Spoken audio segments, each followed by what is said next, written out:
BSP పార్టీలో చేరేటప్పుడే మీరు కేసీఆర్ తోటి ఒక ఒప్పందం చేసుకున్నారు. నిజంగా చెప్పాలంటే ఇలా BJP Congress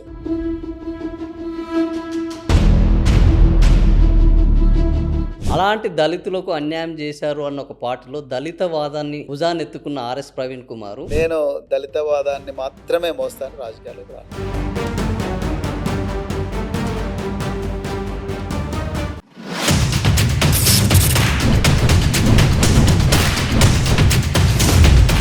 sir, BRS party మీకు ఒక వేదిక అన్నారు. బీఆర్ఎస్ పార్టీ మీద మొదటి నుంచి ఒక వాదన ఉన్నది. ఏంటంటే దళితుని ముఖ్యమంత్రిగా చేస్తానని కేసీఆర్ దళితుని ముఖ్యమంత్రిగా చేయలేదనేది ఈ రోజు కూడా నడుస్తున్నది. అలాంటి దళితులకు అన్యాయం చేశారు అన్న ఒక పార్టీలో దళిత వాదాన్ని భుజానెత్తుకున్న ఆర్ఎస్ ప్రవీణ్ కుమారు అగ్రవర్ణాలు అని కేసీఆర్ని చిత్తుగా తిట్టి ఈయన ఉంటే అసలు ఈయనను గద్దె దించుతానని ఛాలెంజ్ చేసిన ఆర్ఎస్ ప్రవీణ్ కుమారు ఇప్పుడు అగ్రవర్ణాల గడిలో ఒక వాళ్ళ ఫాలోవర్గా చేరారు. ఇప్పుడు వాళ్ళ భజన చేస్తున్నారు. అసలు ఎక్కడ పోతుంది ఈ సమాజము?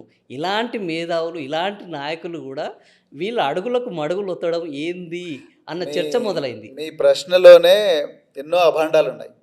మొట్టమొదట మా ఈ ప్రశ్నలు మాత్రమే అబండాలు. నేను ప్రజలకు వాళ్ళు అనుకుంటున్న విషయాలను మా ద్వారా చెప్పడం. నేను దళితవాదాన్ని మాత్రమే మోస్తాను, రాజకీయాలకు రాలేదు. రాజకీయాలకు ఒక కొత్త నిర్వచనం ఇవ్వాలని వచ్చాను. రాజకీయాల్లో ఈ దేశంలో సాంప్రదాయకంగా వస్తున్న రాజకీయాలు ఏవైతున్నాయో ఆ రాజకీయాలు అనేవి దేశంలో ఉండే 90% మంది ప్రజలకు ఎలాంటి న్యాయం చేకూర్చడం లేదు.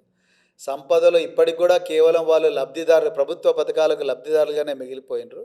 వాళ్ళు సంపదకు హక్కుదారులుగా కావడం లేదనే భావనతో వాళ్ళని హక్కుదారులుగా ఏ విధంగా చేయాలి, నా చేతినేత కాడికి ఏ విధంగా చేయాలనే ఉద్దేశంతో వచ్చిన ఆ లక్ష్యం ఈరోజు కాకపోతే ఇంకొక 50 సంవత్సరాల తర్వాత ఎవరో ఒకరు ద్వారా తీరుతుంది. అది తీరదనేది నేను అనట్లేదు. ఇక రెండవ విషయం, మీరేమన్నారు, నేను ఏ బీఆర్ఎస్ పార్టీని అయితే నేను విమర్శించాను ఆ బీఆర్ఎస్ పార్టీలకు నేను బీఆర్ఎస్ పార్టీని విమర్శించడానికి నేను రాజకీయాల్లోకి రాలేదు. స్పష్టంగా చెప్తున్నా, నేను రాజకీయాల్లో బహుజన రాజకీయాలకు అట్రాక్ట్ అయ్యి నేను బహుజన సమాజ్ పార్టీలో ఆనాడు చేరిన. అప్పుడు నాకు అది మంచి వేదిక అనిపించింది.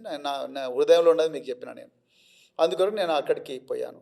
సో ఆ రోజు నేను బహుజన సమాజ్ పార్టీ రాష్ట్ర అధ్యక్షుడిగా ఉన్నప్పుడు నేను రాష్ట్రంలో దాదాపు 50,000 కిలోమీటర్లు ప్రయాణం చేశాను, 4,000 గ్రామాలు తిరిగిన, అదేవిధంగా 350 రోజులు ఈ రాష్ట్రంలో యాత్ర చేసిన, లక్షలాది మంది ప్రజలతో కలిసిన, వాళ్ళ బాధలు నాకు అర్థమైన, వాళ్ళ గోసను ప్రజలకు చెప్పే ప్రయత్నం చేసిన ఆనాడు ప్రభుత్వాలు, బీఆర్ఎస్ కావచ్చు లేకపోతే కేంద్రంలో బీజేపీ కావచ్చు, ఆ ప్రభుత్వాలకు నా దైన శైలిలో నేను చెప్పే ప్రయత్నం చేసిన. ఆ ప్రయత్నం చేయడమే నేను గడీలను బద్దలు కొడతా, అది కొడతా, ఇది కొడతా అన్న భాషలో చూస్తే దానికి నేనేం చేయలేను. కానీ ఆ రోజు ప్రజలకు బాధలు ఉంటే ఆ ప్రజల బాధలను నేను చెప్పడానికి ప్రయత్నం చేశాను. మరి ప్రతిపక్షంగా నా డ్యూటీ ఏంటి? నేను రాజకీయాలకు వచ్చింది ఎందుకోసం?